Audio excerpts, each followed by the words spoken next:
नमस्कार, ये आकाशवाणी पटना है। अब आप सीमा सिंह से प्रादेशिक समाचार सुनिए।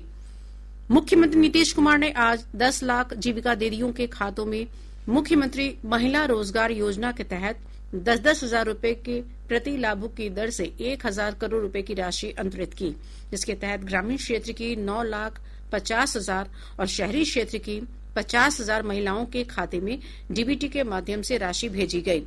कार्यक्रम में उप मुख्यमंत्री सम्राट चौधरी, जल संसाधन मंत्री विजय कुमार चौधरी और ग्रामीण विकास मंत्री श्रवण कुमार समेत अन्य गणमान्य लोग मौजूद थे। ग्रामीण विकास मंत्री ने बताया कि 14 दिसंबर तक सभी पात्र जीविका दीदियों के खातों में राशि अंतरित करना सुनिश्चित किया जा रहा है। इस योजना के तहत अब तक 1 करोड़ 40 लाख महिलाओं के बैंक खाते में योजना की राशि भेजी जा चुकी है। मुख्यमंत्री नीतीश कुमार ने आज मुख्य सचिवालय के विभिन्न विभागों का निरीक्षण किया। इस दौरान मुख्य सचिव कोषांग, मंत्रिमंडल कक्ष, वित्त मंत्री का कार्यालय, अतिथि कक्ष सहित मुख्य सचिवालय के विभिन्न विभागों की व्यवस्थाओं और कार्य पद्धति की जानकारी ली। निरीक्षण के दौरान मुख्यमंत्री के प्रधान सचिव दीपक कुमार, मुख्य सचिव प्रत्यय अमृत और अन्य वरीय अधिकारी उपस्थित थे। प्रधानमंत्री नरेंद्र मोदी रविवार सुबह 11 बजे आकाशवाणी पर मन की बात कार्यक्रम की 128वीं कड़ी में देश विदेश के लोगों के साथ अपने विचार साझा करेंगे। कार्यक्रम को पूरे आकाशवाणी और दूरदर्शन नेटवर्क, आकाशवाणी समाचार वेबसाइट और news on air mobile app पर प्रसारित किया जाएगा। इसका सीधा प्रसारण आकाशवाणी समाचार, डीडी न्यूज, प्रधानमंत्री कार्यालय और सूचना और प्रसारण मंत्रालय के यूट्यूब चैनलों पर भी किया जाएगा। आकाशवाणी से हिंदी में प्रसारण के बाद क्षेत्रीय भाषाओं में भी कार्यक्रम का प्रसारण किया जाएगा। प्रादेशिक समाचार आप आकाशवाणी पटना से सुन रहे हैं।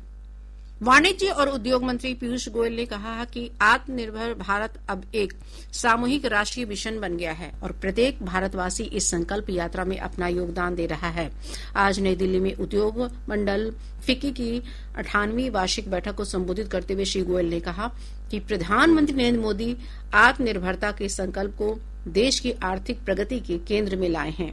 उन्होंने कहा कि फिक्की ने वार्षिक आम बैठक के लिए जो विषय चुना है वह महात्मा गांधी के आत्मनिर्भर आर्थिक महाशक्ति के दृष्टिकोण के अनुरूप है।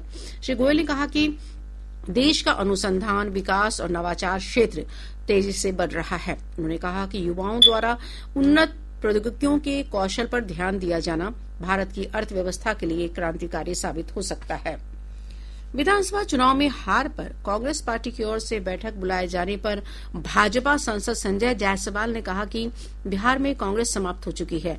श्री जायसवाल ने कहा कि पार्टी ने पूरे बिहार में वोट चोरी और एसआईआर जैसे मुद्दे पर रैली की, लेकिन इसका चुनाव परिणाम पर कोई असर नहीं पड़ा। उन्होंने आरोप लगाया कि कांग्रेस ऐसे मुद्दे चुनती है जिससे किसी को कोई परेशानी नहीं होती और बाद में पार्टी पैसे लेकर टिकट बेचती है। प्रदेश के विभिन्न स्थानों पर न्यूनतम तापमान में उतार चढ़ाव की स्थिति देखी जा रही है। मौसम विभाग के अनुसार पिछले 24 घंटों के दौरान औरंगाबाद में सबसे कम 11.1 डिग्री सेल्सियस न्यूनतम तापमान रिकॉर्ड किया गया। वहीं पूर्णिया में सबसे कम न्यूनतम दृश्यता 500 मीटर दर्ज किया गया। विभाग ने अगले 2 दिनों के दौरान राज्य के कुछ स्थानों में सुबह के समय हल्के से मध्यम स्तर का कोहरा छाये रहने का पूर्वानुमान व्यक्त किया है। विभाग ने कहा कि अगले 4 से 5 दिनों के दौरान राज्य के अधिकांश भागों के अधिकतम तापमान में किसी विशेष परिवर्तन की संभावना नहीं है। इसके साथ ही आकाशवाणी पटना से प्रसारित प्रादेशिक समाचार का ये अंक समाप्त हुआ।